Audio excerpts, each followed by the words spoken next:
welcome in everybody, whether you're on the East Coast, West Coast, or around the world. Welcome to Coast to Coast. I am your host today, and of course, we got Stat Guy. What's up, buddy? Looks like you're muted, man. It's been a while since we've been on a show, hasn't it? Yeah. Got a couple of days off to start this week.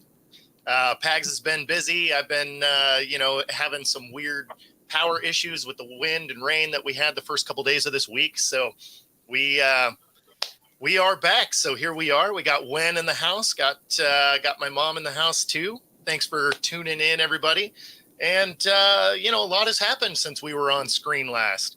We had the passing of Larry Allen. And the thing that's crazy about that is he was only 52, right? And so we're seeing a lot of athletes that are passing away super early. Definitely raises some concerns as far as that is, but not going to linger on a downturn for sure. Justin Jefferson signs the biggest contract of a receiver ever. And of course, it's your team, so I'm curious what it is you feel about that. 4-year, $140 million, 110 guaranteed, signing $88.7 million. Well, I'm just going to say he's worth every damn penny. I mean he is. You look at highest paid, he's now the highest paid non-quarterback in the NFL, passing Nick Bosa's contract that was signed a couple of years ago. There's also some clauses in his contract where if, let's just say that CeeDee Lamb or Ja'Marr Chase sign an extension that ends up being more than Justin Jefferson's, there is a clause in his contract that as soon as somebody becomes more paid than he is, then he actually gets more money added to his deal. Really? There's an escalator on it. Wow. Yep. So he's pretty much setting the bar where he's the highest paid non-quarterback where, I don't think CeeDee Lamb is worth his kind of money. I don't think Ja'Marr Chase is either. Ja'Marr Chase will be closer than CeeDee Lamb in my opinion, but if any of those guys pass him in what his contract is, and he has that escalator clause where he could add more money onto it to still be the highest paid non-player or non-quarterback. That is crazy. Yeah, I hadn't read that. That is very interesting. The thing that's funny is the way the league is today. It wouldn't surprise me if both those guys ended up with more. Although, I guess if the other teams understand that there is that escalator, maybe it doesn't matter, right? Because a lot of guys are like, I want to make more than that guy. Ja'Marr Chase, I think, has maybe the biggest argument to maybe get to that level versus, CeeDee Lamb has put up good numbers in Dallas. I'm not going to take that away from him, but there's nobody around that thinks CeeDee Lamb is a $30 million a year player. So if he thinks he's going to get that in Dallas, Jerry Jones is stupid enough to give it to him, but at the same time, he's got to be realistic. No, I don't think you have to be realistic when you're in Dallas. No, you don't. When you're force-fed the 88 number, you know that they're full on behind you. Yeah. So I could see Jerry Jones giving him that money. Absolutely. I don't know that he can. This was a deal. This was a deal that was a long time. He can, but it would be getting rid of Dak. That's the only way they'd be able to do it is if they would either restructure Dak's contract or move on from Dak, because I think Dak is making, $46 million this year or $48 million this year? Yeah, and his cap hit's actually higher than that, as I recall. His cap hit is like 50, and then next year it's like almost 60, I think. But whether he's on the roster or not. So that's the only way. Yeah. No, so this was a deal that was a long time coming. This was a deal that was a long time coming. Oh, yeah. So the question really becomes then, is he content with the money? Because obviously it's going to be a weird quarterback situation for this coming season, right? You got Sam Darnold, who probably starts week 1, and then JJ comes in sometime during the year, right? So you're probably not what I'm hearing, actually. Really? They're going to full-on sit him all season? Right now, obviously we're just in mini camp right now and things can change, but right now J.J. McCarthy is the third quarterback on the depth chart. He is behind Sam Darnold, and he's even behind Nick Mullins. Really? Main reason why, obviously, Nick Mullins has been in the system now for 3 years. He knows the offense, so you have that type of advantage where Sam Darnold is obviously the most talented quarterback in that room right now, but Sure. he's still learning a system. Granted, it's still part of the Kyle Shanahan tree, and he was in Kyle Shanahan's system last year, but it's a hybrid version of that Shanahan system, so it's still going to take him a little bit to get used to it, versus Nick Mullins is now in his third year in the system. He has 4 or 5 games under his belt where he's worked with Jefferson in the past, so they already have that connection, versus Kevin O'Connell's already said this, that his system that he has designed is the toughest system for rookie quarterbacks to learn. So they're not expecting McCarthy to have this system down pat come week one. They're not even expecting him to probably know this system inside and out until close to the end of the season. So at that point, you just sit him that first year, let him learn the entire system. No, I mean, I'm with that. Really where I was going with this is you have this huge contract, right? And you are looking at it as you're obviously getting the touches, right? You're still the number one quarterback. And obviously you're going to be, because you just got crazy money. But how patient are you going to be as that receiver? Darnold, who knows what he's going to be, but, everything we've seen from him doesn't say, hey, I'm going to be, an all-pro out here. Mullins is Mullins, right? He knows the system, whatever, but not necessarily your franchise guy.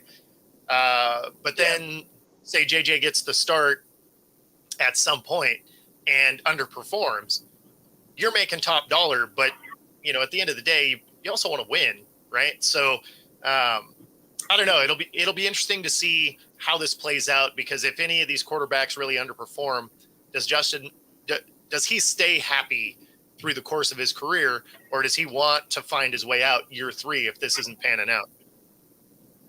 I think he's going to be patient for at least a couple of years, because the way this is set up for Minnesota right now is they don't have to worry about paying a quarterback for 5 years, because J.J. McCarthy is now on that rookie deal for 5 years. So they're not going to have to worry about signing him to an extension that might cost $25-30 million a year. They already have Hawkinson signed to his extension. Jordan Addison, you're not going to have to worry about for another 3-4 years, depending on if they pick up his option. Then they added all the defensive pieces that they extended to long-term contracts right now. Outside of Justin Jefferson and Hawkinson, they don't really have too many offensive players that are tied into long-term deals, and the ones they do are on kind of team-friendly deals. So with Jefferson being on this 4-year extension, when his extension technically is over, J.J. McCarthy will just be entering his final year of his rookie contract, so that Minnesota could turn right around, extend him again, and then the next offseason go and extend McCarthy. So they're in a position now where they can essentially give Jefferson 2 extensions before they even have to worry about extending McCarthy. Yeah, no, I could see that. I could see that. And Brad, we'll actually get to both of those questions here in probably about 15-20 minutes. Pags will be on. He's doing a interview at the moment, so he'll be on. And just because I don't want to hit that first question for sure until he's back, just because his reaction to it will be hilarious. And so I want to make sure that we include him on that, because there's no way Kenny Pickett gets the start. But we'll definitely jump further into that when Pags gets in. I do have one more thing to say about Minnesota, though. Yeah. That it actually happened yesterday, and not a lot of people are talking about it, but I think it could be one of the sneakiest moves of the offseason, even though it wasn't even a move that they made. N'Keal Harry, who was a former first-round pick of the New England Patriots, has really kind of had what you would call a bust of a career so far, since he's becoming, outside of his rookie season, he really hasn't done much. Given his size, given his potential, Minnesota has moved N'Keal Harry to tight end. Okay. And with Hawkinson most likely missing the first 6 to 8 weeks, Josh Oliver, who was your backup tight end, is now going to have to be your number 1 tight end, moving N'Keal Harry to the number 2. But N'Keal Harry, given that he's 6'5", 230, he's kind of that athletic, kind of stretch the field tight end, where if all of a sudden he starts to look the way he looked his rookie season, that is an added weapon that Minnesota adds to their team that they're only paying $1 million to, because he was already on their roster last year. Yeah. Yeah. No, and as a tight end, I could see that. Underwhelming as a receiver, but I mean, based on his size, and he's fast enough to definitely make a linebacker look bad. So yeah, at tight end, he might really kind of show out. And then you get Hawkinson back, and you can line him and Hawkinson up in double tight end sets. Yeah, no, that'd be kind of amazing, actually. The question there is how good is he as a blocker then? Hawkinson would be your blocking tight end, or you have Hawkinson Hawkinson and N'Keal Harry both on the field, and then you have Josh Oliver as your blocking tight end, or you use CJ Ham, your fullback, as your blocker. If you're doing like a 3 tight end set or something? Yep. I got you. Yeah, no, I could see that. Obviously, in that tight end room, he'd probably get taught how to block, right? Hawkinson can definitely teach him that. So, and that's something that fits J.J. McCarthy, because J.J. McCarthy ran 2 tight end sets at Michigan. So that's kind of the reason why they're going with this move, because at Michigan he had his kind of possession tight end that's more of the blocker, which they're hoping N'Keal Harry can turn out to be, but then he also had his big play tight end, which is what Hawkinson is. So you make this move now, gives them a little bit of time to get used to it before McCarthy comes in.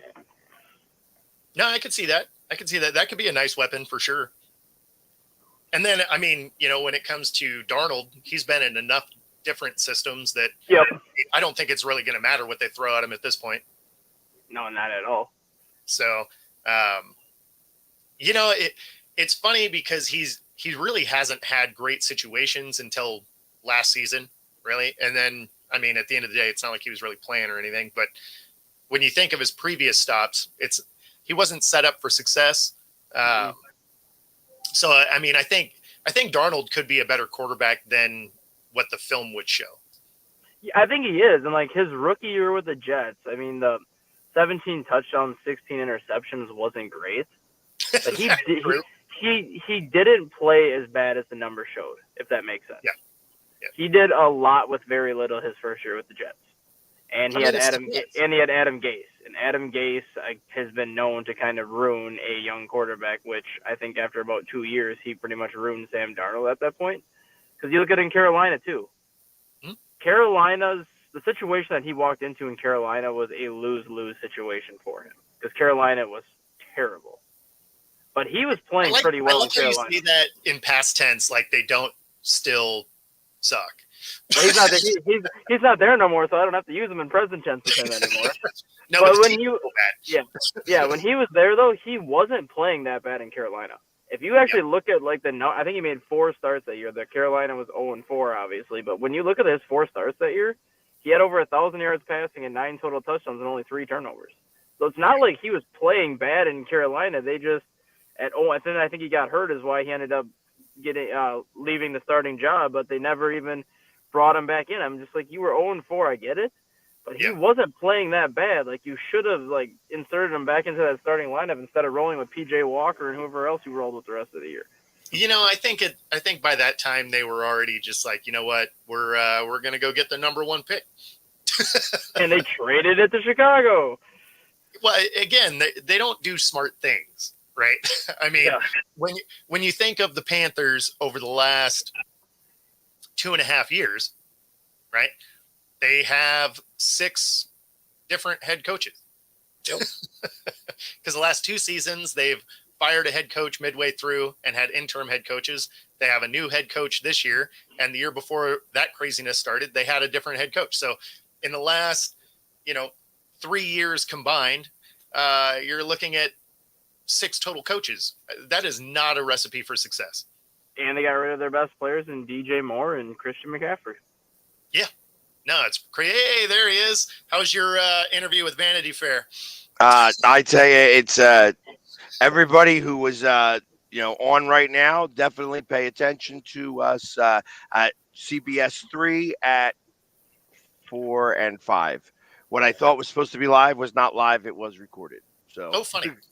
So perfect. It worked out perfect. I was like, all right, nice. So we're actually at a transition spot, so that works out.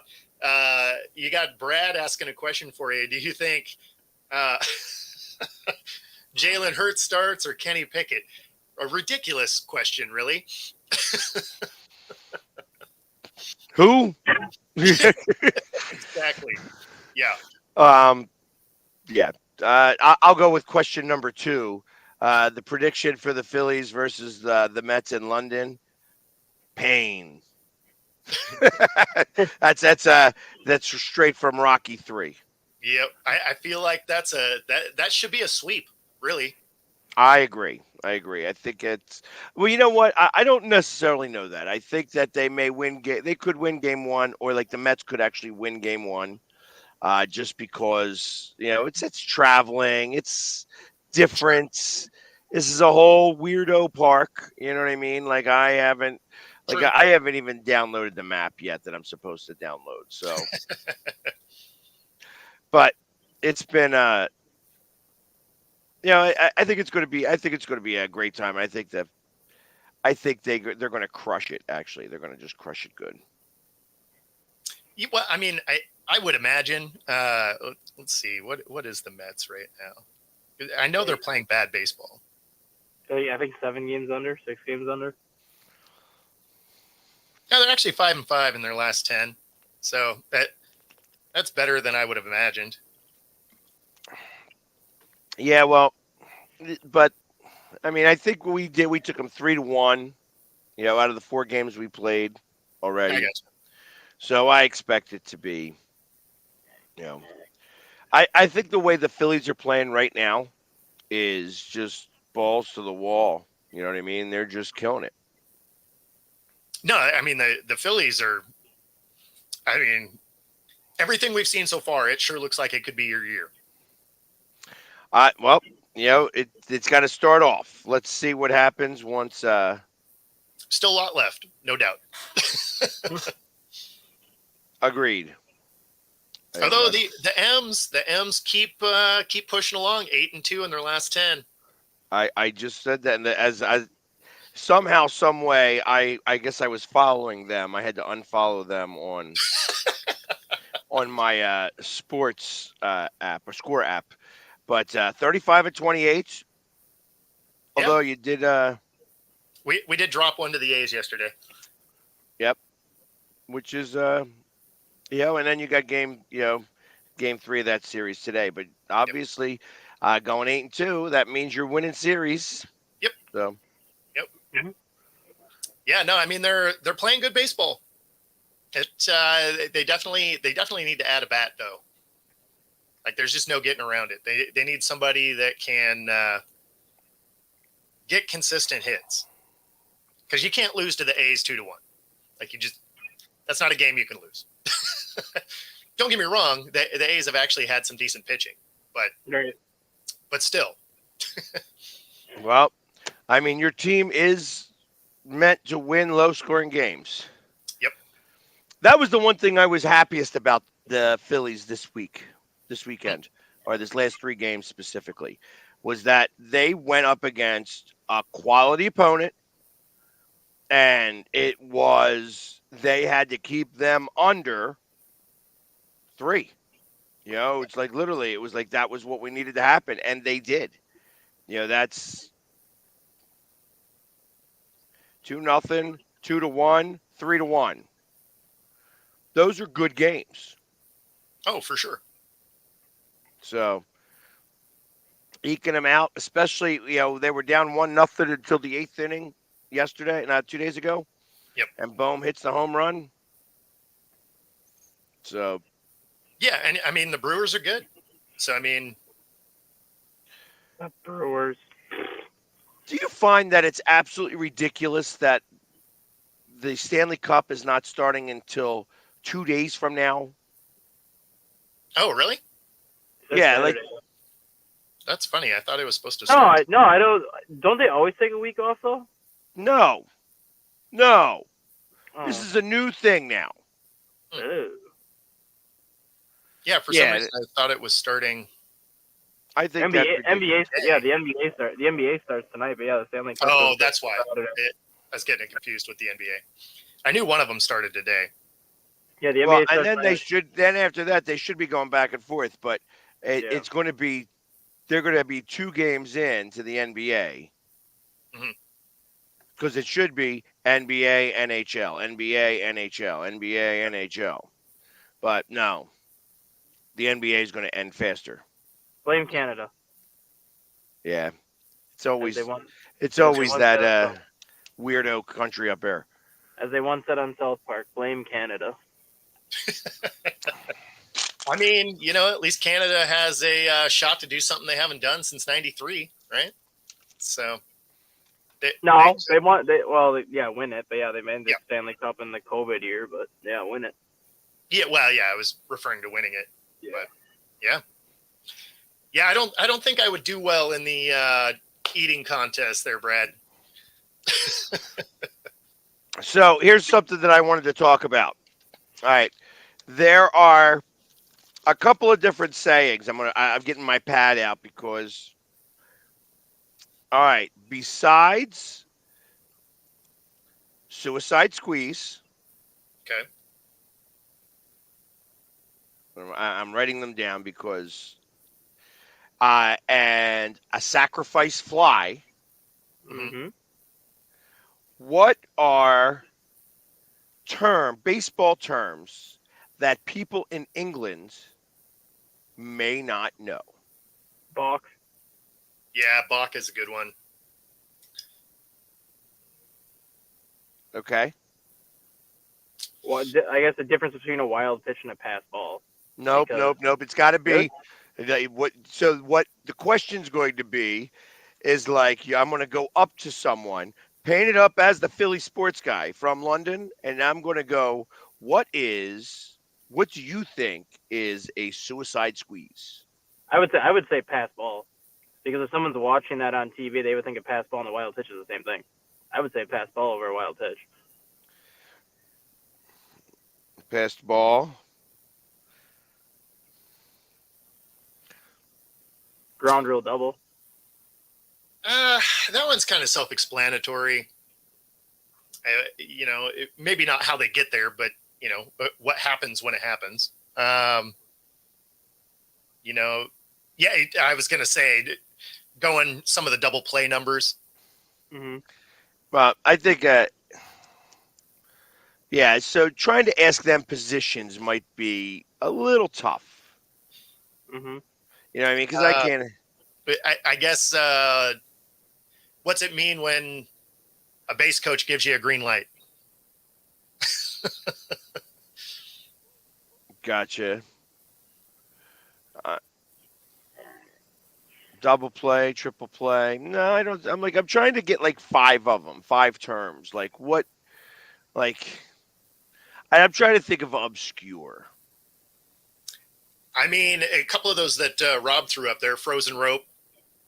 That'd be a good one. I wonder, like, what is your answer to that?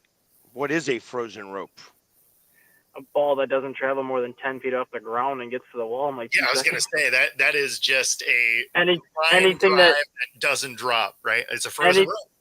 anything that Giancarlo Stanton hit when he was with the Marlins was a frozen rope when he made contact. Those home runs went about 480 feet, but they didn't get more than 15 feet off the ground. It was like a frozen rope just out of the park. Let's see.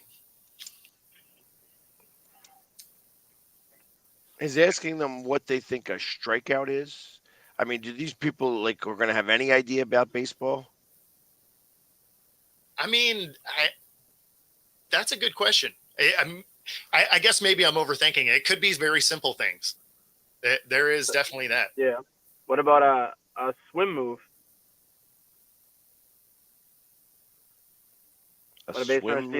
When a base runner goes in head first and as the tag comes, they kind of move that one arm to try to get around the tag. Yeah, but they don't even say that on, broadcasting. You know what I mean? Like, I'm trying to figure out things like a suicide squeeze is. I got one. Can of corn. Well, that's. Yeah, Rob threw that up there too. Yeah. What is a can of corn? Easy fly ball, basically. Where it just drops in the basket. You just stick your glove up. You don't even have to move. Yeah. Okay. Pretty much a routine fly ball where you could literally take like 1 or 2 steps and stick your glove up and you don't have to do anything. or you can sit down in the grass and it'll fall in your lap. Exactly.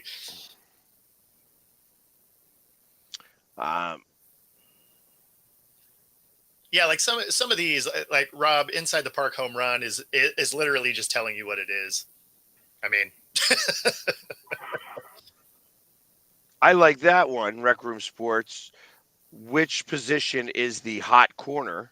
Yep. Yeah. That's a good one. Do you think they would know what a cycle is if they don't watch baseball enough? I mean, if you're going that route, you could ask them what a bunt is because you don't ever see them anymore anyway. Well, yeah, but being that baseball isn't played, I mean, it's played over there. But if you don't watch the game like we do you think they would know what a cycle is? Sure. Probably not. Yeah.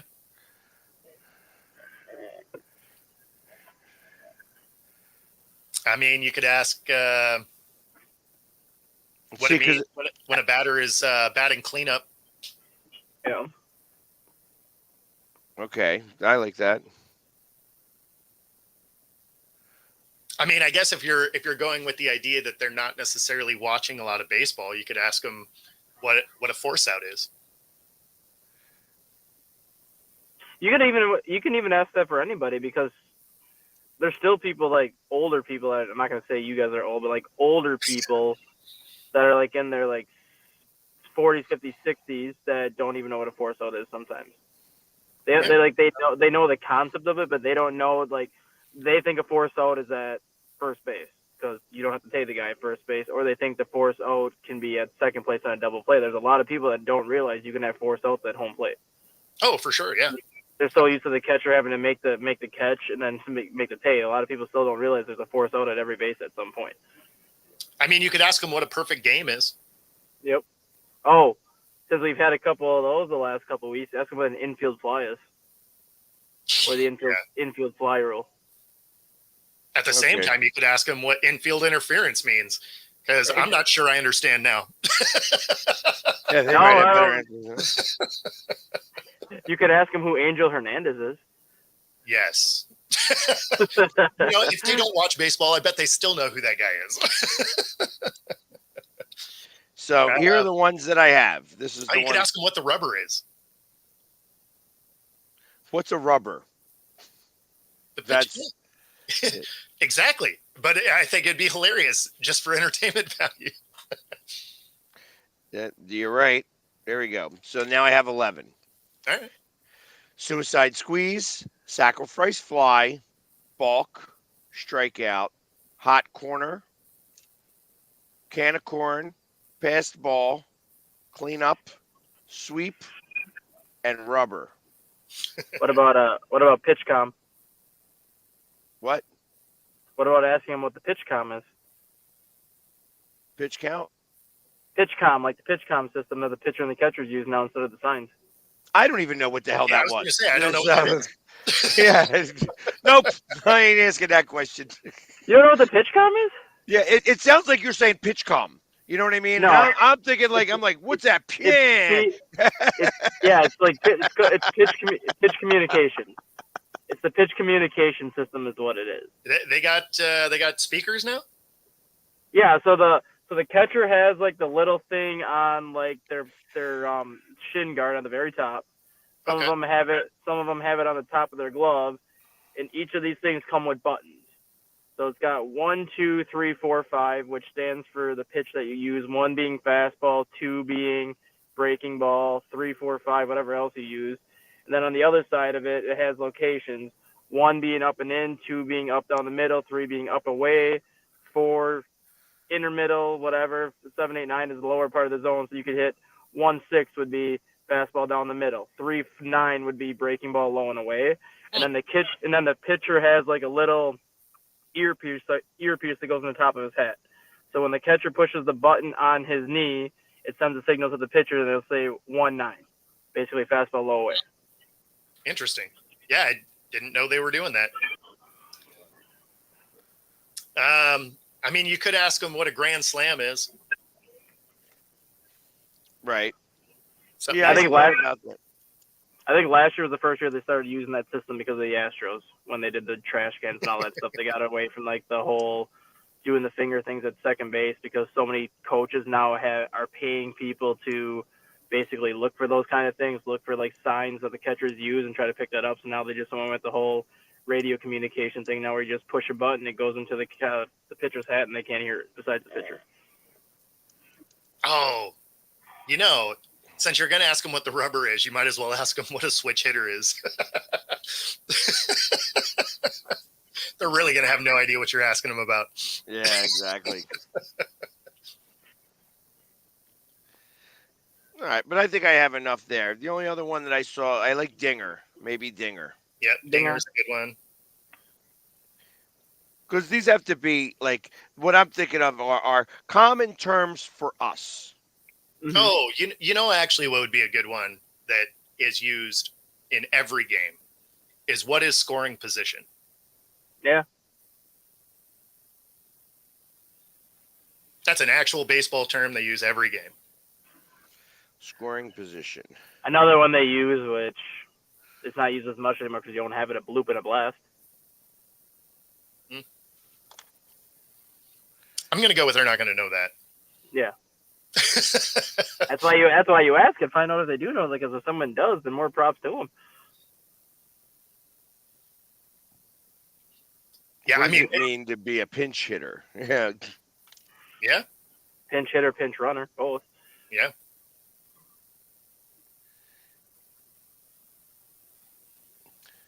So, yeah, I can imagine that there's going to be a few people that I'm going to be able to get and be like, hey, I'm going to ask you these terms, and you're going to tell me what you think they are.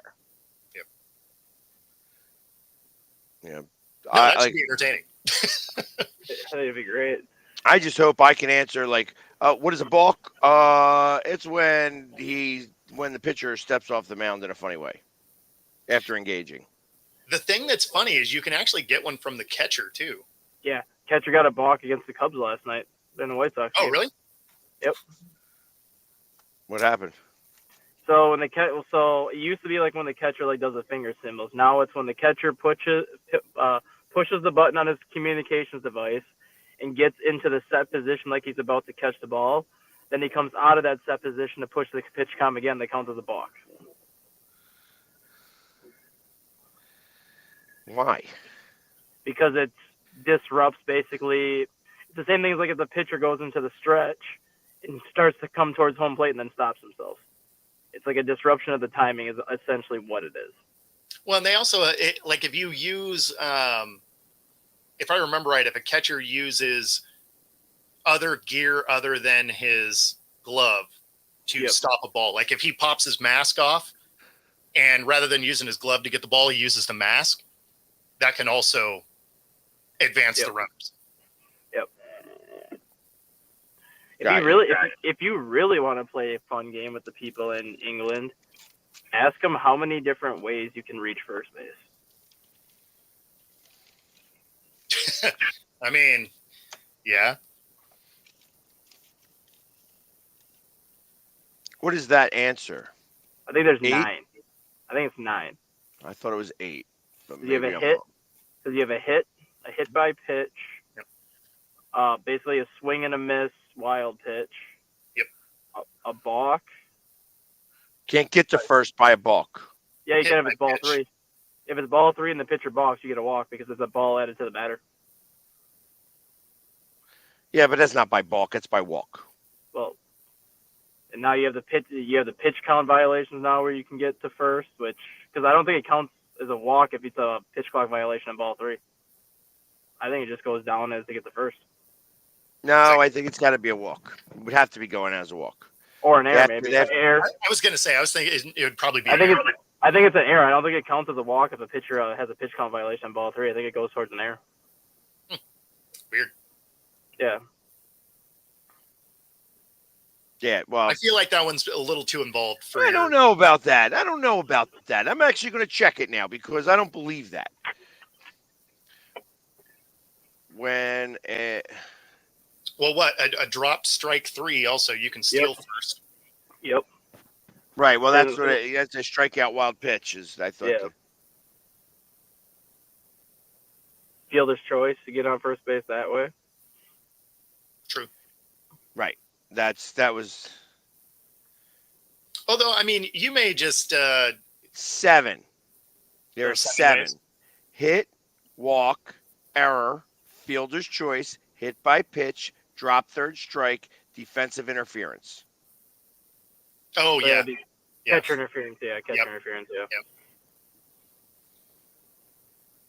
It I mean, you says may just ask them. actually it says the answer usually given is 8. Base hit, walk, error, hits Batman, fielder's choice, defensive interference, drop third strike, and a pinch runner. I mean, I guess technically you get there, right? Oh yeah, because You if start you there. hit, if you hit a batter and that batter can't go to first, then it essentially becomes a pinch runner. And you go first. I mean, okay. You might ask them some easier ones too, like how many players are on a roster. It's tough to answer that question because for this trip there's extra. 'Cause I Uh, think it's 28. yeah, Right? no, that's true. That's true. Is it 20? Is it 28 for this one, James? It is 28. Yeah. I corked that. Yeah. Hey what is now, it? Robert. Hey now, Robert. Let's not start the hostility in here. I mean, I guess at that point, what is a spitball or a knuckleball? Who is Trevor Bauer? Speaking of Trevor Bauer, he's got a workout today. With The Houston Astros. they need all the help they can get. I disagree. They can just go ahead and tank. That'd be fine. I think he's got. I think he's got a workout with them today, and I believe I heard he's got a workout with the Giants on Sunday. When is my flight? I'm getting questions about my flight. This is a tough day today. You know what I mean? I'm doing all my stuff. I am confirmed for the NHL draft, though. Oh, sweet. Yay! Where's that again? The Sphere. No, like what? Philly? No, the Sphere in Vegas. Oh, Vegas. Oh, duh. Sphere. Copycat. Why? Who else did the draft there? And when the draft was in Vegas, wasn't it there also? No, the Sphere was not there yet. Ooh, look at them getting all fancy schmancy. Well, this is the last time they're going to have the NHL draft live. Why? So do you fly out Friday then? No, I fly out at 7:30. Oh, you fly out today? Yeah, Oh, okay. in a Okay. few minutes actually. So it's in 7 hours. Hell yeah. Is that series this weekend then? The one in England? Oh, yeah. Well, that's right. It wouldn't be Friday because the series starts on Friday, right? What starts on Friday? The London games. Saturday and Sunday. Oh, it's Yeah, Saturday. it's only the 2 games set because of the travel. Oh, okay. They have the travel, and then they always have the day off when they get there just to get acclimated to the time change and all that stuff. I got you. And But then I the think they have NHL Monday too. So,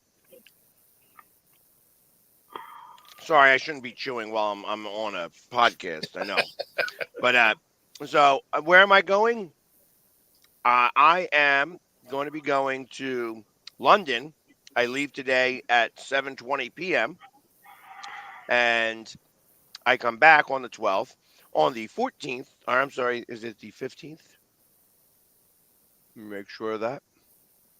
15th would be a week from tomorrow, right? Yes. So on the 15th, I am going to be in Baltimore for the Baltimore Orioles game. Woo! On the 27th to the 30th, I am going to be at Las Vegas for the NHL draft. And then I believe, and I'm not confirmed yet, or it's not confirmed to me as of yet, that I'm going to Chicago for the Cubs games, I will see you there. the 2nd, 3rd, and 4th. I will see you there. Hell yeah. Okay. I'll be there the And- 3rd and the 4th, not the 2nd. And then I am going to Pittsburgh on the 19th, 20th, and 21st. And then I'm going to Denver to go see Bush and Candlebox on August 1st. August 2nd, I will be in Seattle for Yep. that series. Oh yeah. And then, with any luck, I will be going to LA to watch game 1 of that series. Nice. That's a busy stretch, man. Well, That I'm gonna is be a at the Hall. busy- I'm gonna be at the Hall of Fame game. So, I guess in that route, what are you dropping on plane tickets then? About like $8,000 at this point? Well, just about, it seems. Because Pittsburgh he can drive. Baltimore technically you could drive. Pittsburgh is a bus trip, actually. We're taking a bus Okay. out there. Although I probably will drive. Baltimore you could drive, couldn't you? That's like what 4 hours, right? That's a bus trip as well. So, Okay. and that's a good bus trip. That's a good bus trip to join and drink so that you don't have to drive home. Yeah. That'll be my first time at Camden Yards. Shitty area, but a nice field. Just be. They cleaned up that whole thing. No, I mean, is it a night? Nighttime, it's still not safe. Like, it's still not a good area of town. Just, are you going to a night game or a day game? It's a day game, I think. Okay, then you should be fine. Because if it was a night game, I would just tell you to be very careful. Because it is still a shitty part of town. I mean, I feel like that can be true in most cities. Like, let's be honest. If you're here in Seattle, you're not hanging out in Sodo at midnight. Like, Yeah. you're probably just not doing that. Well, there's parts. There's parts in Chicago, like where the Bulls play at the United Center. Unless there is a Bulls game, a Blackhawks game, or like some sort of concert at the United Center, Mhm. they refuse to give you directions to that arena because of how dangerous it is over there.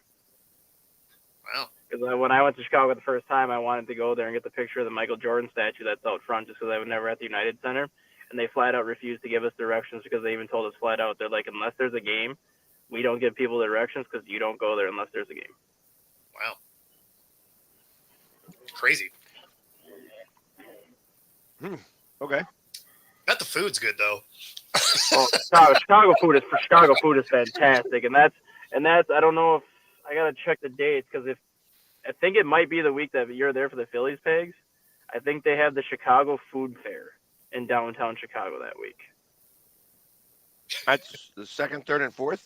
I think it's the week of the July 4th 4th? that they have this. I think it's the week of the 4th. If I can Do remember they dye the river like red, white, and blue? No, they only do that for St. Patty's Day, just green. Oh. And then if the Bulls make the playoffs or the Blackhawks or the Bears, they dye the river red for the Bulls and Blackhawks, and then they'll dye it kind of that burnt orange for the Bears if they make the playoffs. Right on. Oh. Good for them. Yeah, and Doesn't happen too often. You have to Doesn't happen too often. dodge the fentanyl zombies. That is very true. Yeah, Oh, if you like to eat, spend the $50 and go downtown and see that food fair if it is going on when you're there. Yeah, I saw this at 52 years old. Yeah, That kind of. it's actually That's how the one we thing I have started to the say about that. Yeah. Yeah, 52 years old. That's really young. Mhm. You know, I mean, I know he was a big guy, and I know that he had, as I'm eating, as we're getting our new sponsor, Yeah, that's Goldfish. right. Brought to you by Pepperidge Farm. Brought to you by the milk carton of Goldfish. Right. Exactly. The large box. I feel like you got to do it right. Just like No. open the thing and be like, Did you get that at Costco? No, I normally would get it at BJ's, Okay. but I also they sell this at Walmart. Okay, 'cause, Okay. yeah, we get ours at Costco for the kids for like their lunches and stuff. We just get the big old milk carton thing for like $7-8 and be like, here you go, this will last you a month. And I did a commercial for them one time, as the Flyers guy, and I said, I sat there like this. I may not always look like Nemo, but when I do, I eat goldfish. That's awesome. Give you So- free goldfish. They should give you free goldfish for life. They didn't give me nothing. They give you free goldfish for that. That's where they give you the pat on the ass thing for showing up. I tell you what, though, not for nothing. So I don't know if you guys saw the videos I did this weekend, but I had one video where I slammed. I did one of those. I don't know when you put a hole in a Oh, can beer and bong, yeah. yeah, and no, not a bong, but like you put the hole in the can and then open the can up and Oh, Oh, shotgun, yeah, shotgun, yeah, shotgun. shotgun. That's it. supercharging, whatever you want to call it. Yeah. There you go. There you go. Shotgun. So I did a shotgun of Sea Isle iced tea and slammed it down before like 4 other guys did theirs. So I was like, done. Yeah. And they loved it. They sent me a whole bunch of stuff. So thank you out to Sea Isle Spike Tea. You know what I mean? They gave me like 5 cases of Sea Isle Spike Tea, man. I drink that stuff. So I that definitely will not go to waste at all. Nice. Yeah, so they took care of me. Right on. Yeah, I hear you, Paul. The weekend can't come any faster. Yep. Yep. Mary knows me and my goldfish. I'm a goldfish fan. No, they're good. They're good. It's that's one of those impulse buys for me. It'll be the out of sight, out of mind, and then I'll walk by it and I'm like, ooh. Nah, That the, or the, impu- Cheez-Its. Like I love me some Cheez-Its. the impulse buy for me is the 5-pound bag of gummy bears that lasts me a weekend, and then I got to go buy another Oh one. yeah. That is that Costco buy right there. Yep, the Albanese 5-pound bag for like $7.98. When you actually go to the actual Albanese shop, that same size bag is $21. I'm like, yep, here's my impulse buy. Weekend's over. I gotta get another one. Yeah, I'll do Thank that you for with, checking in over at Belgium. Thank you very much for checking in. Absolutely. I appreciate it. Yeah, unfortunately, I will not be able to travel around Europe, but I'm going to be back over to Belgium sometime soon. I've been there before, so I'll definitely come back again. And I didn't correct her. Or I didn't get corrected. She just didn't want me to tell everybody her real age. Oh, shush. So funny thing about that. Red vines are We good. had too. our conversation where my wife checked in, right, about the birthday party. And so that exact thing came up. She's like, why did you tell people my age? I'm like, I mean, I don't think anybody cares. Also, they don't know who you are. So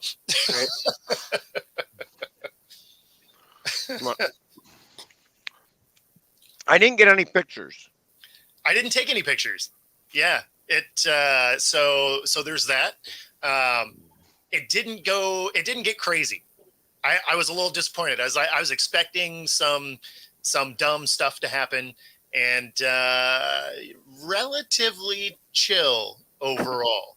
I mean, they got drunk and everything, but they didn't get as crazy as normal.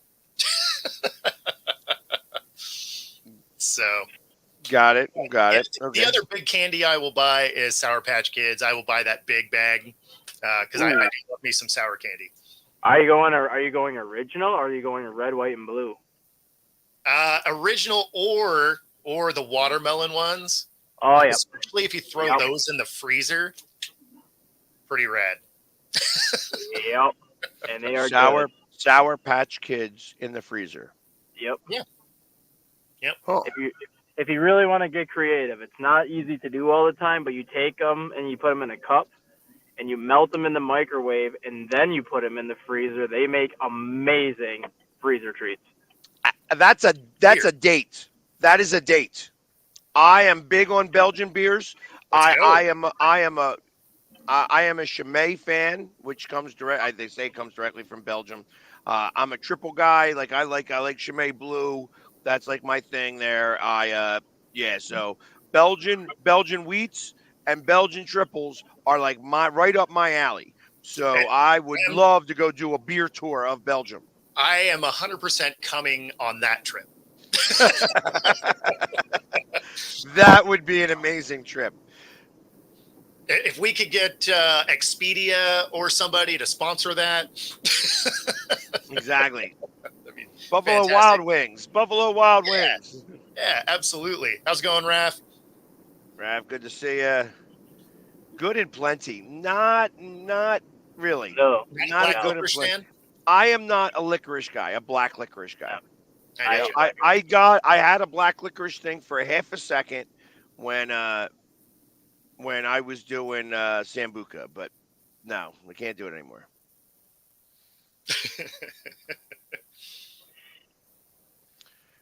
I would love to go to those monasteries.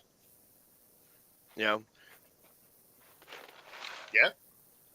as I eat more goldfish. All this beer talking is making me hungry. I mean, it just kind of makes me want some wings and beer. Let's do this thing. Mom wants to go on the trip too.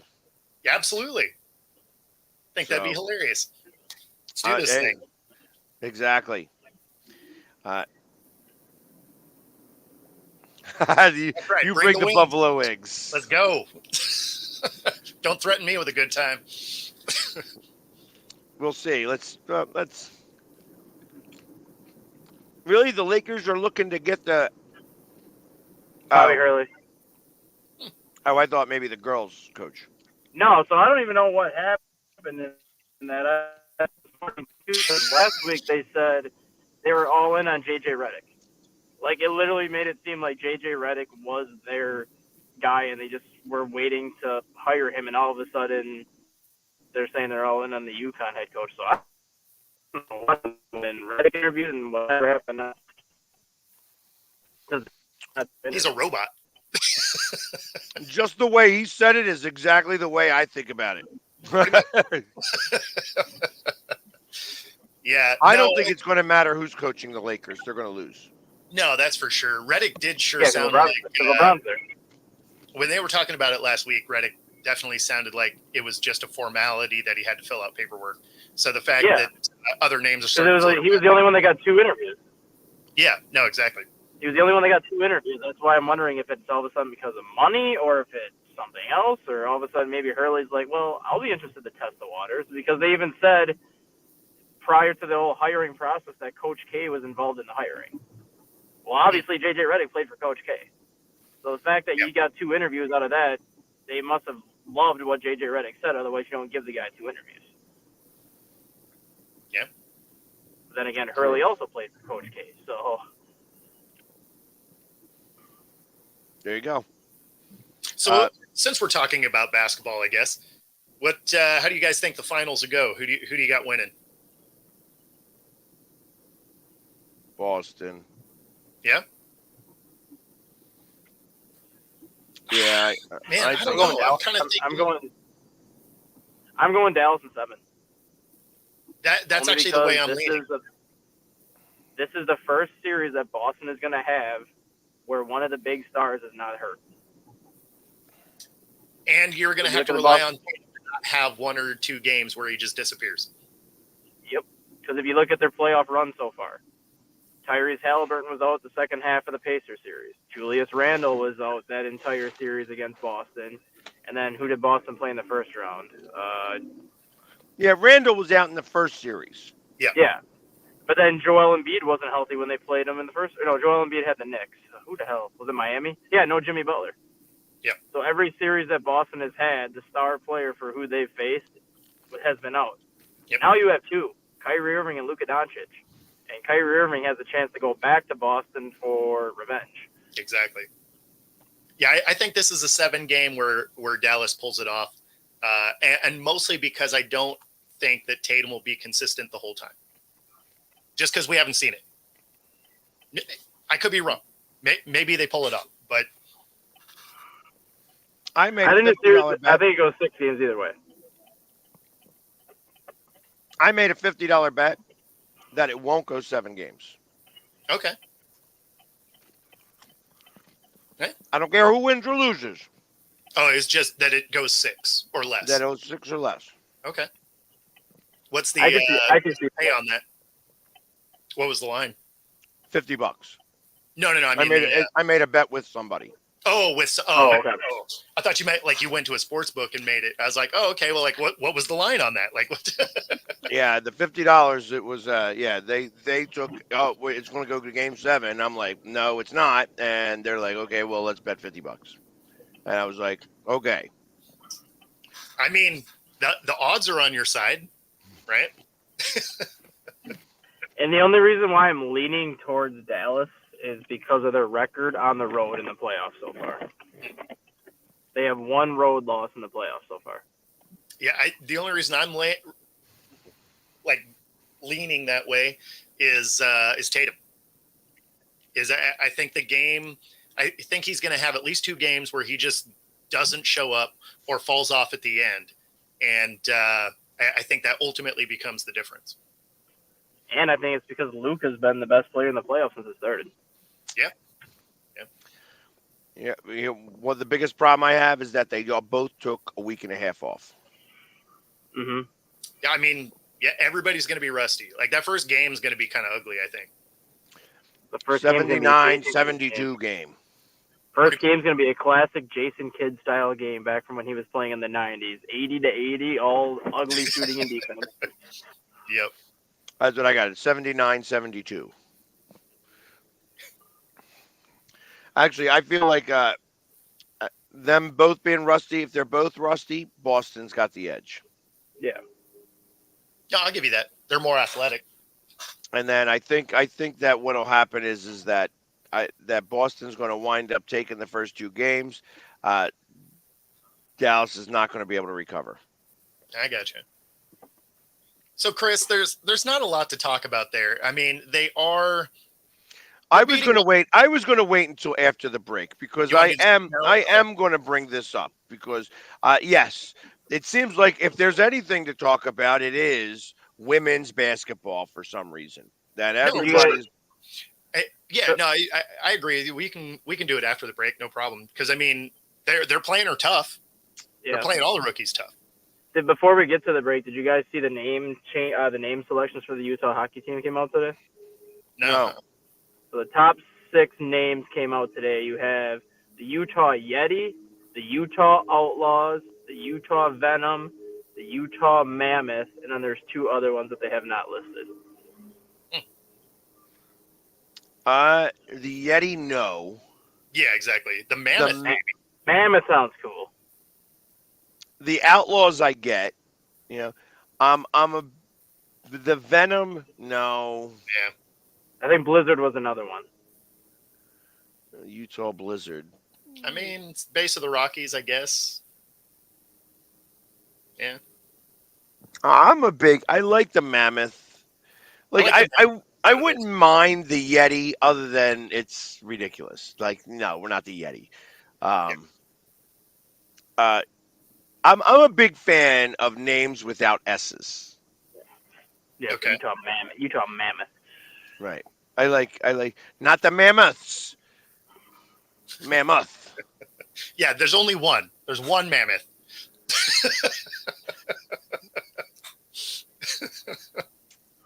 Isn't Mammoth plural?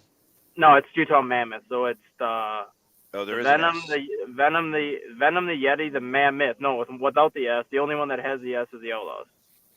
Right. And the Outlaws aren't so bad. No. Yeah, that's not terrible. The Blizzard's not too bad either. I like that. The Utah Blizzard. Yeah. I mean, the logo for the Outlaws could be cool, right? The logo for the Yeti and the Mammoth could be cool. You can do a lot with that. You can do a lot with that. Yeah. How about just the saber-toothed tigers? The Utah dinosaurs. I mean, I think I was just about to say that the Utah prehistoric creatures. So, well, being at the top of the hour, that's a great segue because those names all sucked. Right. We'll be back after these commercial messages, so please stay tuned so that we could talk to you about women's sports in general. I mean, you can see right now, without LeBron, Lakers are struggling. Let me tell you about a team I hate, all right? I know the Dallas Cowboys fan is here, so I had to make sure he knew how much I hate this team. I'm ready. I've often said that the people who run baseball, they try very hard to ruin it. I'm from Brooklyn. I don't have a problem saying it to his face. Oh, from Brooklyn. Hey, isn't he?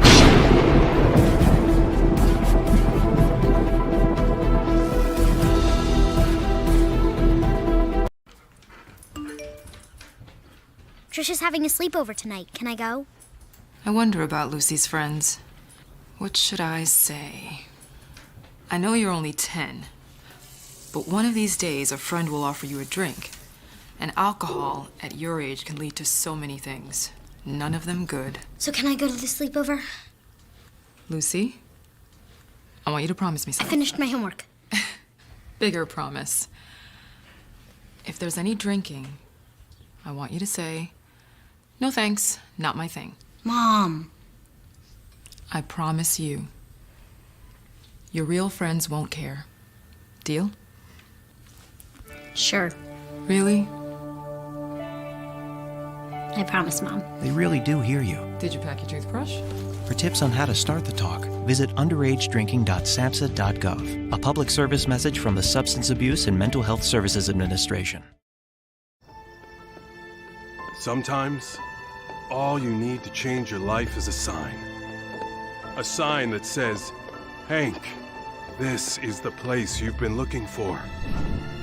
And sometimes that sign is an actual sign that's mounted to a building. One second, I'm looking at a sign. I know what you're thinking, and no, I don't love B-dubs just because I'm a buffalo with wings. Frankly, that's offensive and reductionist. Cause this place, come on. It's like they took beer and made it into a place and then gave that place sports and chicken wings. And the people, Cuba, the best. Oh! What the is going on, Marty? This isn't a game, this is trivia! Yeah, this place is kind of like heaven. You know, without needing to get hit by a bus. Let's go, sports bar! Supporting the needs of our veterans.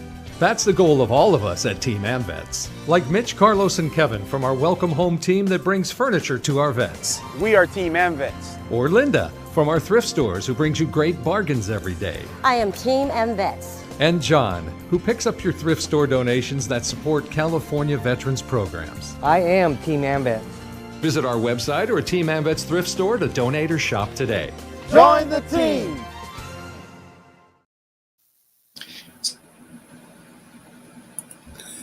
This is a presentation of Northeast Streaming Sports.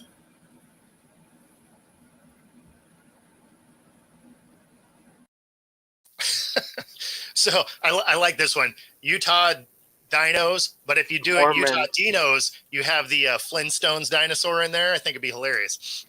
or you got the Utah Mormons. Yeah, exactly. You can call them the Utah Sister Wives. That's right, the polygamists. I wonder if that would really fly. Definitely not. 0 days ever does that get approved. Somebody's feelings would absolutely get hurt, I'm sure. Just call them the Utah NHL team. The Utah hockey team. Yes. The Utah Hockey Club. Yeah, probably that. They do that for all the soccer teams now. St. Louis City SC, Charlotte FC, San Diego FC. Like, can we just start getting names back into these teams? Fine, just keep it the Utah NHL team. Well, the Philadelphia Union Football Club. Yeah. Well, I know, man. If you look at a lot of the expansion teams that have come in, though, you have Nashville SC, FC Cincinnati, Miami SC, Atlanta FC, Charlotte SC, St. Louis City SC. It's like, okay, we can add names now. Let's get a little bit creative here. No one can be mad if you don't. No one can be mad if you just name it after the city. Right.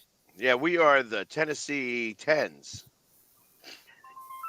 Okay, well, I guess you're right because Indianapolis is the Indy 11.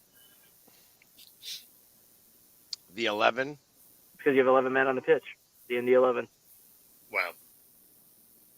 Indiana 11. No, it's the Indy 11. It's literally the Indy 11. INDY for Indianapolis. Wow. Okay. Hey, well. Their logo is pretty sick, though. I will give them that, but the name is stupid. Yeah, the name is horrible. Ones. No, it's like it's a statue of something, and it's got like a red flag in the background. And he's got two swords that make the 11. So the logo itself is pretty cool. Just the team name is dumb. That's fair. Got it. Well, any other names that you think of for the Utah, whoever? Right Utah now, the Canyon. Utah Coyotes. Utah Canyons. I don't know about that one. There's a lot of canyons in Utah. The Utah Slopes. You could do that. Can't call them slants. Can't call them the slants. That might be something that would be looked at derogatory towards Asians. That's right. That would not go well. That's why I say the slopes may not do it either. That would definitely have the worst logo ever. Yeah. the Utah Slopes? Yeah. Would have a mountain range? Yeah, right? Like you're just like, or it's got a chairlift. The Utah Rockies. Yeah. Yeah, I think that's played There- out. There was a cool name that they got rid of. I'm upset that they got rid of it because I thought that was the best one. I'm gonna see if I can find it quick. They had like a list of like 13 names at the beginning of it, and then they narrowed it down to the 6 that we just said. Oh, they got rid of the ones that were actually good? Yeah, I mean, that makes sense. it was great names too. The Utah Big Macs. The Whoppers, you know what I mean? They got their sponsorship Oh from, yeah, so they had 20 names at the start. Utah Fury was one of them. What are we drinking? What do we got? Oh, this is just root beer. So yeah, these are the names they got rid of. The Utah Black Diamonds, which that made no sense. No, it does. That makes sense to me. Yeah. The Utah Caribou. The Utah Swarm. The Utah Swarm. The Utah Ice. The Utah Ice. Wow. Utah Fury. Utah Blast. Utah Frost and the Utah Squall were the ones they got rid of. Those are pretty terrible, actually. Yeah. Yeah. And then the Utah Mountaineers was the other one that I thought might stick. That one you could make a case for. That one I thought might stick. Utah Ski Patrol. I didn't think the Utah Frost sounded that bad because you could do a lot with that logo, and you could do a lot with the team colors on that. Not really. Yeah. It's you're stuck in blue there. Blue, purple, and white. I got Coming from the Vikings guy, that makes a lot more sense now. Yeah. I'm thinking like the Utah Salty Sailors. Utah Salty Sailors. Well, it's the Salt Lake up there. Yep. You know yeah, that's what I said. The Salty Sailors. Call them the Utah Polar Bears. Seeing that they don't have many polar bears there, that's just a name that someone threw out there too. That didn't even make it. That didn't even make it past the top 20. That makes sense. Yeah. Because somebody went and bought all of the rights to all those ones too. Yeah. Oh, sure. Yeah. You got that guy in D.C. That's what he did. She's like, hold on, Utah's got a new team. Let me go get the rights for all of these different names. Yep. Then they have to buy it from me. Just call them the Utah Triple X. I don't know how many kids they have. But so before we went to the break, we started to talk about things that could turn real bad. The Salty Sailor could turn real bad real quick. I don't know. They could be called the Utah Storm. I like Blizzard better. Yeah, I do too. So I still think the Mammoths so far out of all those. I think names. it's going to come down. If I had to choose, I think it's going to come between the Yeti and the Mammoth at the end. I think those will be the two that they're looking to go with. I mean, if those are the two you're choosing from, the Yeti shouldn't win. No, they shouldn't win. But I'm just looking at it in terms of like a marketing standpoint, like what you can do with the logo, what you can do with like the words in it to make it stand out. I think those two make the most sense because you can do the most with it. As like yeah, but isn't there a brand already called Yeti? And doesn't that got to get thought of here in the middle of that? I mean, it's a cooler, so It's a cooler. Not really. It's a cooler. It's a NHL team. Yeah. I mean, everything is preserving You the wanna- ice, right? You could get Yeti to be your sponsor because all the NHL jerseys have a freaking name brand on the shoulder pads, and I'll just get Yeti to be your sponsor. I mean, I don't even think you have to at that point. Your name's already on it. That's kind of what I'm getting at. Yeah, the Utah Arctic. Who needs the big Gatorade bath when you can just have a giant Yeti cooler on the bench? I mean, at least their drinks would stay cold. Right? Those coolers are great. Shout They out are. to Yeti. Well, at least they're not going to call themselves the Utes. The Utah Utes. I mean, you never know.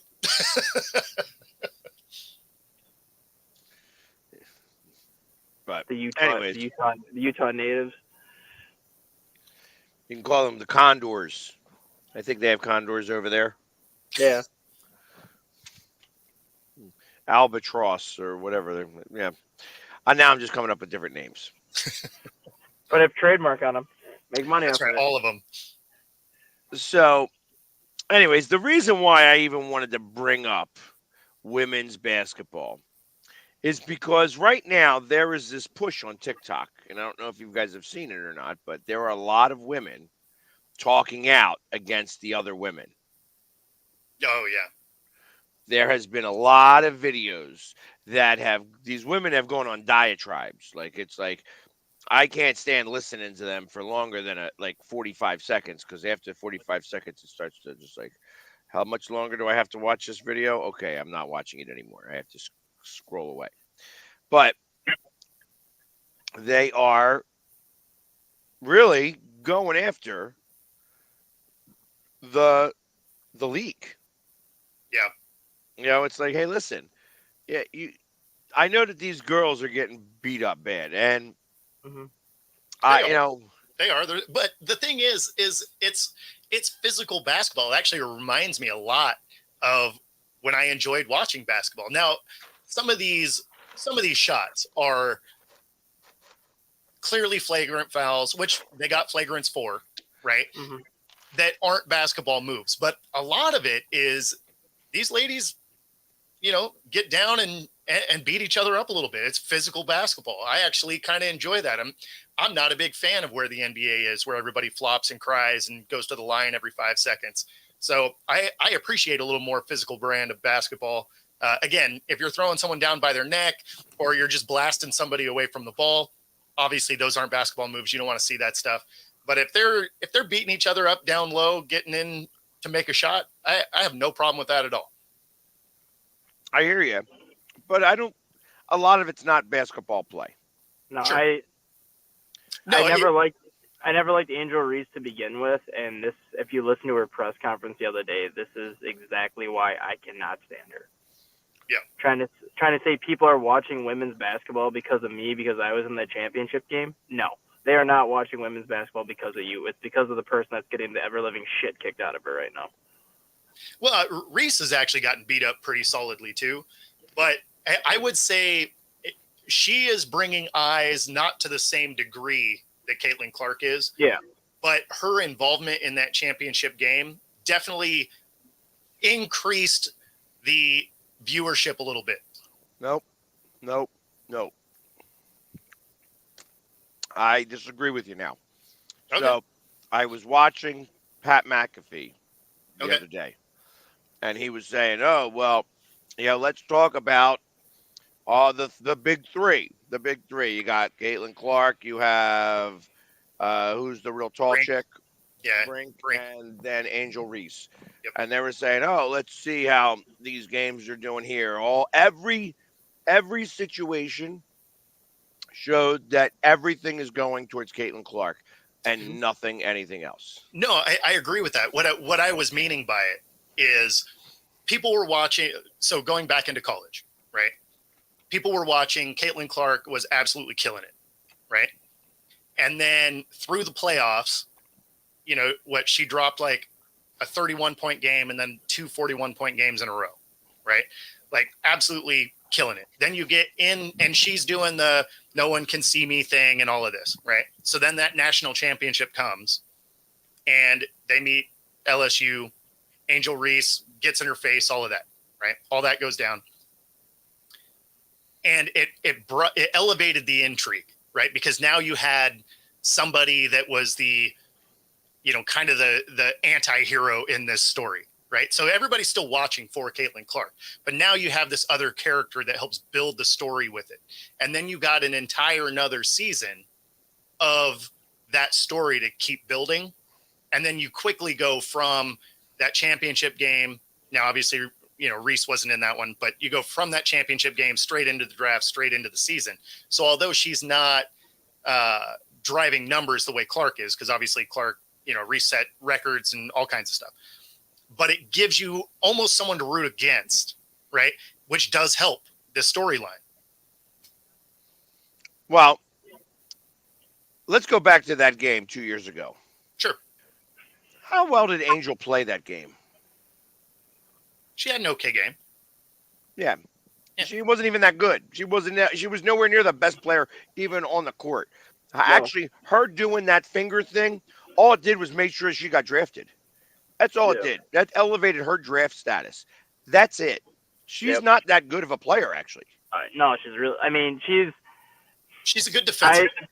I think what I would compare her to, and you guys can disagree with me on the comparison, but I think she's like a Joakim Noah, where she's going to get you 10 points, close to 10 rebounds, and around 5, 6, 7 assists per game. Because Joakim Noah was an amazing college basketball player. And the reason why he upped his draft status was because he won 2 straight national titles with Florida to become a top 10 pick. But once he got in the NBA, he wasn't an all-star.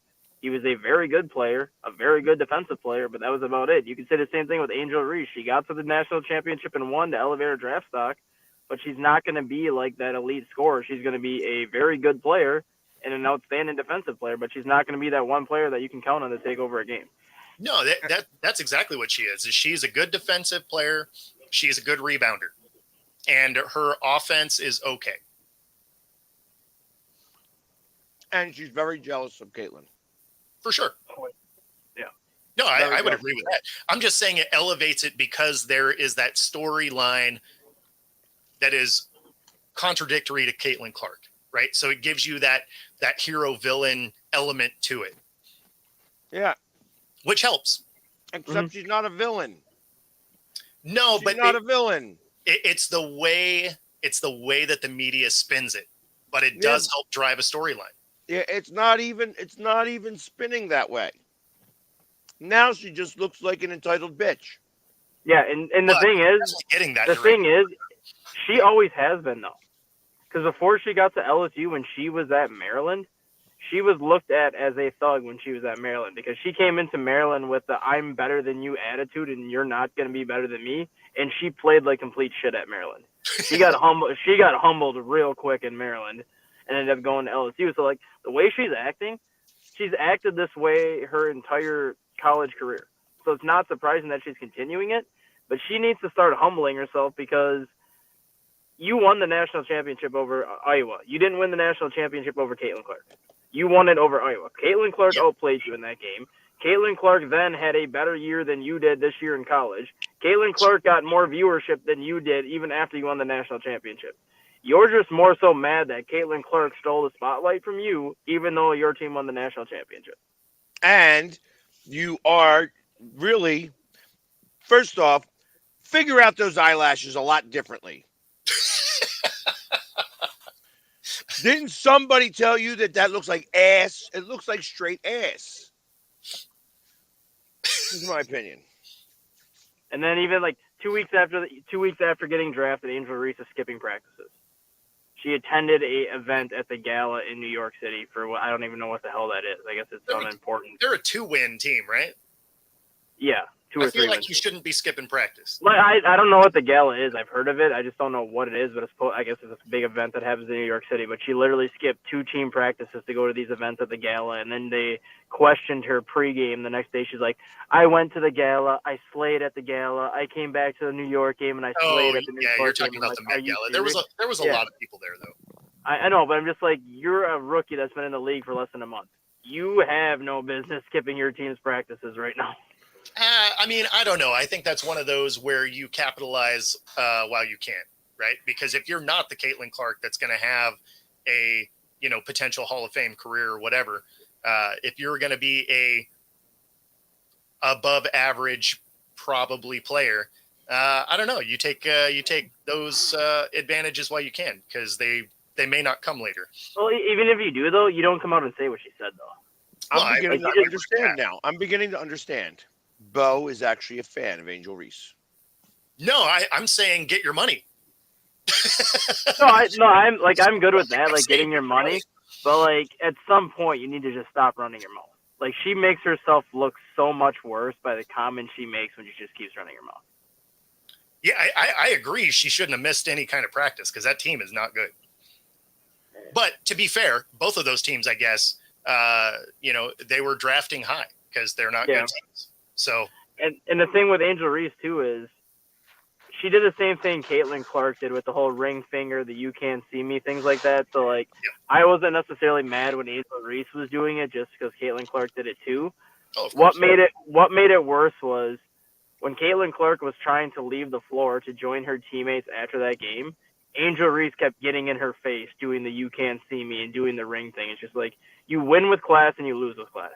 Like Caitlin Clark just poured her heart out on that court for 40 minutes and lost, and you don't see her getting all cocky, even if she would have won. There was times even when she wins games, she would never get cocky. Like as soon as that 40 minutes was up, she'd be in line shaking hands and giving players hugs. She wouldn't go out of her way to do all this cockiness that she does when the game's going on. No, I agree with that. Absolutely. Well, all this going on, all that is saying is that it's only a matter of time before people stop watching women's basketball. It is the women that did it. Yep. Yeah. And like I understand that they are jealous because of the attention this player is getting as a rookie and the attention that she's been getting for 4 years. But you should be thanking her ass for getting her the viewership you're getting. You should be thanking her ass for getting you these charter flights. You should be thanking charter her flight alone. Just the like, charter flight alone. You should be thanking her ass for everything that she's gotten you in the last 2 months instead of hating on her and trying to make her life a living frickin' hell. Yeah, because Diana Taurasi, Brittany Griner, and all these like longtime WNBA veterans were trying to make her life a living hell before she was even drafted. By the comments they were sending her on Twitter, by all the things they were saying about her before they were drafted or before she was drafted, nobody even like took the time to recognize everything that she's brought to this sport. And now she gets all these players, charter flights, and all these things that they've never had before. You should be thanking her as opposed to trying to make her life a living hell. Well, they're moving into bigger stadiums. I mean, like there's so many things that are aided by the success that she had. And it was funny because there are so many of those veterans that, especially the retired players, stuff like that, were talking bad about her. And it's like, why wouldn't you embrace somebody that has just reset all these records through college? Why wouldn't you jump on that wagon? Be like, hey, you're changing our sport. Like, we built this platform. And the idea is when you pave the way, the next people are supposed to be able to move past where you paved the way. Like, that's the whole idea. Not, hey, we paved the way, but we're going to just drop a roadblock here. And this is as far as we ever get to go. Like, that is not how that's supposed to work. So and if she were to get hurt today, or if she would just randomly quit the WNBA and go play overseas, WNBA viewership would freaking plummet overnight. Oh, no question. Yeah. Yeah, and none of the other stars that have come in, whether it's Cardozo or Brink or none of them drive what Caitlin Clark has. No. Brink would be your closest one, only because she was, I think, third on the women's side in scoring over all the time. So, I mean, it's not like she played bad, but there's an element to this that people pick who they pick, right? There is the, there's the difference between stars and superstars, and the difference generally isn't gameplay. It's people rallying behind you, right? That can elevate you from the star to superstar status. Because when you look at a star and a superstar, stat-wise, they're generally very similar. But there's an element, that it factor that happens with those superstars where they command a crowd and they get so much more attention around the game, not just within the game. And that's something that Clark has that Brink doesn't appear to. Well, that last comment that Paul put on there too, I kind of want him to elaborate on that a little bit when he says that he thinks Clark to be is fair, getting Brink is also white. Yeah, well, that's what I'm saying. Like, I want him to elaborate, like, what he means by Caitlin Clark is getting this because she's white, and they're all like, look at the interviews. Are you talking interviews with Caitlin Clark, or are you talking the interviews with the people that don't like Caitlin Clark? Because if you look, any interview that Caitlin Clark has ever done, all she always wants to say is she wants her legacy to be remembered for changing the game. She doesn't want her legacy to be remembered for the records she set. She doesn't want her memories to be remembered for everything that she does. She wants her memories and her legacy to be keeping the dream alive for all these young people. And that alone right there is like something you don't hear from too many superstars nowadays. Like, she knows she's good, but she doesn't take the credit that a lot of these other superstars would take. It's always like her teammates first, and it's always like, yes, okay, I have all these records, but that's not what I want to be remembered for. I want to be remembered for changing the way women's basketball was viewed and played. No, I agree. I mean, and again, that's actually where I was going is when you hit that superstar area, it's some of that how you're conducting yourself off the court, right? And what it is you bring to the sport, stuff like that. But as far as Paul's comment there, she's getting it because she's white. Cameron Brink's white. Yeah. And she was third overall in NCAA women's scoring. So it's not like she was a scrub or anything like that. Like, people that don't like Clark, sure. They're looking for any reason to cut her down. It doesn't matter what it is. I don't think it. I think the media is what's turning it into the whole Caitlin Clark's white type of thing.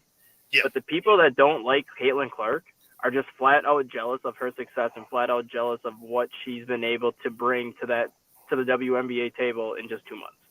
When you've had women that have played the sport for 15 years that haven't been able to get what she's gotten.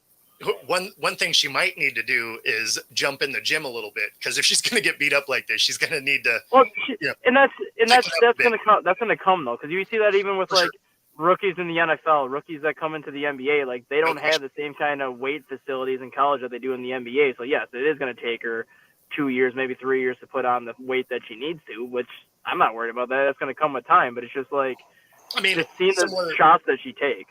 Similar to Wemby, right? Yeah. Like he gets bodied around because he's tall, but he doesn't got a lot of weight to him. So just some of the shots she's taking now, though, it's just starting to get out of hand. And now it's getting to the point where you're showing that you don't like her, and you're trying to prove a point that I hate her and I don't want her to play with us.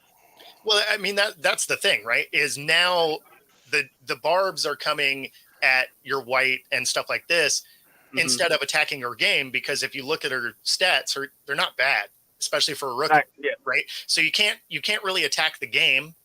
So now you have to just try and find these little ancillary reasons to hate her rather than she's bad at basketball, right? Yep. But you can't say that. So now you're like, oh, well, it's because of this or it's because of this. It could just be because she's talented. I mean, right? You don't accidentally reset NCAA records for no reason. Yeah, like that's not how that works. Like you got to actually be kind of good at what it is you're doing. Right.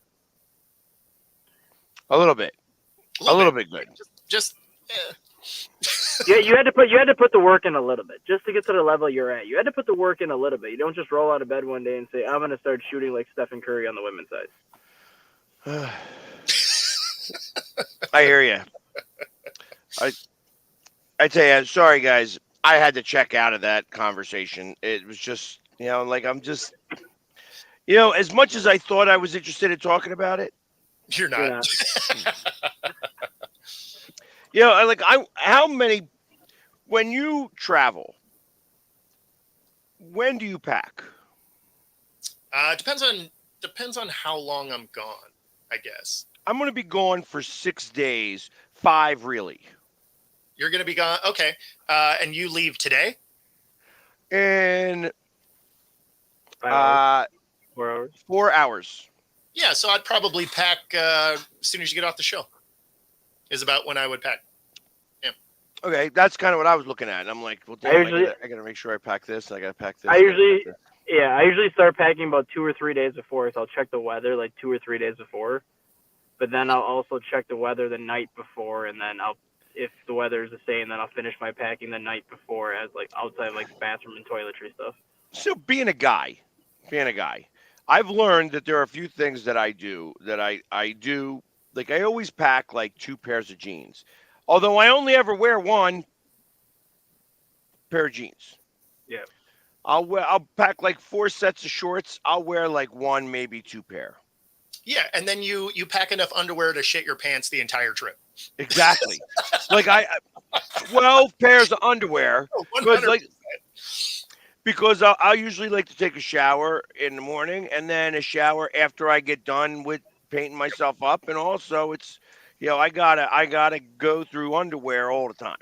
Yep. So, but I'm like, it's funny. I lifted up my suitcase and I'm so used to traveling with shoulder pads. Oh, it felt really light. That it was light. And I'm like, oh, damn. I'm like, I don't even have to extend the suitcase and undo the zip thing. So. But yeah, no, for me, it is typically, and even if I was going to be gone for 10 days, similarly, it would be probably the morning, right? Or the night before if I have a morning flight. Right. Yeah. But I don't pack way ahead. Whereas my wife is wildly different. She will start packing a month ahead of time. Exactly. Yep. During that month, she'll put stuff in and pull things out. And then I'm just like, what are we even doing? Like when we get close, just throw the shit you want and then let's keep it moving. Right. So yeah, I basically pack a few hours before it is I'm going to leave. And whatever doesn't make it in the bag, I'm not going with. Understood. Do you bring one of the neck pillows? I don't. On your flight, I would. Otherwise, I'm thinking about it. I really am thinking about it. I'm like, yeah, I might want to have one of those. On your flight, I would. Yeah, on that one. Anything over a 5-hour flight, I would. Anything under a 5-hour flight, I would. Yeah, it's a 7-hour flight, and I don't sleep on a plane typically, so I'm gonna have to work it out a little bit. Well, no, you'll sleep on this one. The seats, you're gonna have really comfy seats. Any like overseas flight, you have a lot more legroom. You do have comfier seats because of the distance of travel. When I'm flying, typically what I'll do is I will make sure that I have a tablet with some movies downloaded on it, and my phone with some games or whatever. Because I don't sleep on a flight either. And so I'll just like watch movies or whatever because I know I'm going to be awake and my wife's going to fall asleep. And then I'm going to need to do like some stuff to stay awake over in London because we land at 7:30 in the morning. Yeah, that first night's going to be. You're going to sleep good. You're going to sleep. You wait 30 minutes. Wait 30 minutes after you land. All the pubs open at 8 a.m. in London. There you go. Oh well, I'm going to have to go to the room and get myself together so that I can get all painted up, so that I can go to practice. Yeah. We're talking about practice, not a game, practice. In fact, that's why you're going to run the show tomorrow, Bo, because I'll be able to go live from practice. That'll be not cool. Not a game, but practice. That'll be fun. It should be fun. It's going to be a good time. I'm interested to see how this goes. Like I'm going to. And then tomorrow, while I'm all painted up, because I'm going to do the City Connect colors. Okay. Which is, the Friday colors, which is weird, in the grand scheme of things, but, it is what it is. And so, I'm let's do that. Now I'm trying to figure out, do I take an edible before I go on the plane and sleeping pills to try to go to sleep on the plane or... I mean, it wouldn't be a bad idea just because you're getting there first thing in the morning. Try and get ahead of that jet lag. Yeah, because it's going to be a long day. You won't have any trouble sleeping. It'd be the jet lag thing that you have issues with when you get there in the morning. You won't have any trouble falling asleep with how late your flight is. It's 7 o'clock tonight. Yeah, No. but the time change. Like once it gets to be, because you're getting there at what, 7:30 in the morning. 2:30 in the morning, my 2:30 time. So, yeah, you'll fall asleep. You won't have any issues falling asleep. It'll be the whole just adjusting to that. I take it time you sleep change. well on a plane. No, I don't sleep on. I don't sleep on a plane. I never sleep. I don't sleep. I never sleep on a plane. The only time I've ever slept is when I've taken my one international flight, and I didn't think I was gonna sleep at all. And within like 2.5 hours, you fall asleep, just because you know you're gonna be on this plane for a long time. You know you're gonna be. I mean, I shouldn't say that. You hope you're gonna be in the plane for a long time. You hope you're gonna be in the air for a long time. So you kind of just. I mean, to be fair, if you're not, you're also asleep. Yeah, so you're kind of like just settling in, like, okay, I'm gonna be on this thing for quite a while, and I just kind of like laid my head back and dozed off, and 3 hours later I woke up. So it's not as hard as you think it is to fall asleep on an international flight, just because you know you're gonna be in the air for a lot longer. Well, Maybe. let's hope that you're right, because as of right now, I am not thinking that. Yeah, I would probably do the edible route, and just finesse it along a little bit, right? Like Right. maybe you will fall asleep, but you know how you definitely will is with a sleeping pill and an edible. Right. And then, do you bring toilet paper to London? I've never been, so I don't know. Yeah, I don't know. No idea. Although, so my parents did go to Britain, and they're in the comments. So did you have weird toilet paper issues in Britain? It sounds hysterical, but I think it's a real thing. They did not. So you do not have to bring toilet paper with you. Apparently, they have Charmin Ultra Soft over there too. Well, they better, because I mean, the last time I went, I went with 3 rolls of toilet paper. Only 3? Only 3? I was there for 38 days. You know how that's when you start using like 3 squares. Hey, if I know I'm gonna be somewhere that long, I'm buying dude wipes and saying F the toilet paper. So, I mean, to be fair, 3 rolls makes total sense, because if you're packing enough underwear to shit your pants constantly, you got to clean yourself up. Not for 38 days. You ain't packing 38 days worth of underwear. Yeah, that is true. That is true. But all right, so I will not need to bring the toilet paper with me. Okay. I'm happy about that, because I think that just takes up space. And I would leave it behind, obviously. Be like, all right, here's my toilet paper. Oh, I didn't use it all. Donations Okay. to cause. Here you go. Yeah. But it used to be that way. I remember that. So I gotcha. Well, listen, I am going to cut it a little bit short, because I do have to pack. Yep. It's been one of those days. But tomorrow, I will be on Bobby time. And like I said, I'm going to be going to the practice. If you guys can make it over there, I've got 3 extra tickets. I feel like the notice is short. I feel like the notice is short, and I know for a fact the closest airport I have to even get international travel is 4 hours away. Yeah, I mean, I would leave out of SeaTac, but I would have a layover in either Newark or Toronto.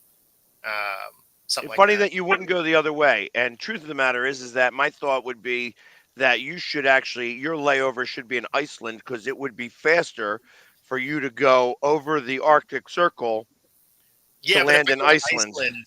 If I go to Iceland, then I would not make it. I would not go. I'm right there with you. I would go to Iceland. I would love to go to Iceland.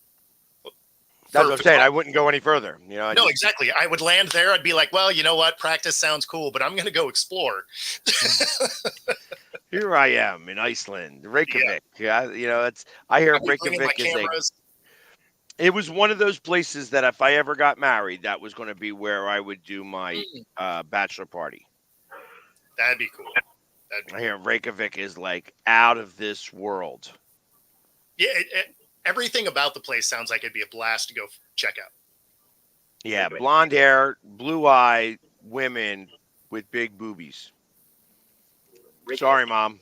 So you're trying not to still get married, is what you're saying. Yeah, it's a bummer. I'm not here. I was about to get married, not anymore. Yeah, and I'm sure my girlfriend's probably watching this and saying, "Yeah, that was there. Yeah, she's a brunette." So It's a good thing you're getting on a flight. exactly. I'm leaving on a jet plane. Right. That is awesome. Anyways, guys, everybody have a great night. I appreciate all the well wishes on my flight, and we will see you guys tomorrow as I will be front and center at the batting practice. You got to get there like very early. Send me the pubs you're going to be at, and I'll try and see if I can get people to meet you out there. Other podcasters. So I'm going to be at the Passyunk Avenue, and I want to say the main one or the first one. I think that might be the one. Or I'll text you. Yeah, send me a text. Yeah, so that I know for certain. Be like, yeah. Do phones work over there? Yeah. Yeah, they do. Yeah. Okay. If not, I'm going to be doing a lot of Facebook Messenger. So again, it's been a long time since I have been overseas that way. It might be a little expensive in terms of what you got to pay for like the overseas rates, but they work. Yeah. Oh yeah. There could be some data. Yeah, like I think. Oh Christ! When I went on a cruise, Wi-Fi, you jump on Wi-Fi, you'd be fine. Well, yeah, if you just download WhatsApp, otherwise, because WhatsApp runs off of Wi-Fi, and you can still use your regular phone number, but it doesn't charge you the international fees then. Yeah. I use WhatsApp whenever I'm in Mexico. Yeah, I have WhatsApp as well for all the. So you might as well just use that, because otherwise, because I remember last time I went on a cruise, we went out towards like Italy and the Greek Isles and things like that, and it was like 75 cents a minute to use my phone, and then it was like over 50 cents every text message I sent. I'm like, Jesus Christ, this ain't worth it. Yeah, well, especially because WhatsApp does everything a normal text will do. So I mean, really no reason not to use it. It's why it's used, whenever you travel, really. Yeah. Well, and that's as I just wanted to make sure I still had it. So, yes, I do. How about that? There you go. And nobody ever calls me on these things because all I get are Bitcoin announcements. So many. You're in this group. Cool. Let me leave group. You've been selected for this. Great. Now leave me alone. Exactly. Can we unselect me? Perfect. Can you mail this to my house before I give you my information? No? Okay, then unselect me. Marcus Red, lock chat, select all. I wanted to select, how do you delete them? You can't delete them, can you? You can. You can. It's annoying. It's annoying. It is, because you have to leave the conversation, then you have to go out and delete it, and it's a little bit of a process, but you can get out of them. Yeah. Yeah, well, this sucks because these these groups aren't even here. Oh, you've changed phones. That's always fun too. If you change your phone, unless you have the settings set up where it backlogs all of your stuff, when you get into a new phone, it doesn't repopulate. Yeah. And so the group is there, but none of the information is. Yep. What a pain in the ass. This is like, you gotta, get out of all these chats. WhatsApp is a very good app to use when you travel, like Bo said, but then it becomes a living nightmare, like when you switch phones or when you're trying to get out of chat. It makes it very difficult for you to do that. Well, and if you switch phones, if you just go in and mess with the setting so it backs it up, then when you get the new phone, it'll repopulate. But if you don't do it, it's all blank. Yeah. I have made this mistake. Yeah, I've used it only twice. I've used it when I went on a cruise, and then I used it when I was in Mexico. Otherwise, I always delete the app until I know I'm going somewhere where I'm going to need it. Because otherwise, I'll never use it. Yeah, I always forget about it when I'm here stateside, with the exception of I have a couple of Canadian friends that's generally how they send me messages. Yeah. Yeah, this sucks. I hate this thing, so. As I have to delete all of these friggin' groups that Bitcoin. All of them. They're all some sort of. And you can't remove. It doesn't say remove from group. Yeah, let's see. Jump in. Oh, stat guy poofed. Well, I'll send you a message. I can walk you through kind of how. I'm figuring it out now. So, okay. It's like saying, "Oh yeah, you." No, when you're part of a group that's no longer a group, it'll allow you to delete it, but I do not want to add group. No. Pain in the ass. All right, doesn't matter. It doesn't matter. Anyways, everybody have a good one. Perfect. Everybody have a good one. We'll talk to you guys tomorrow. See ya.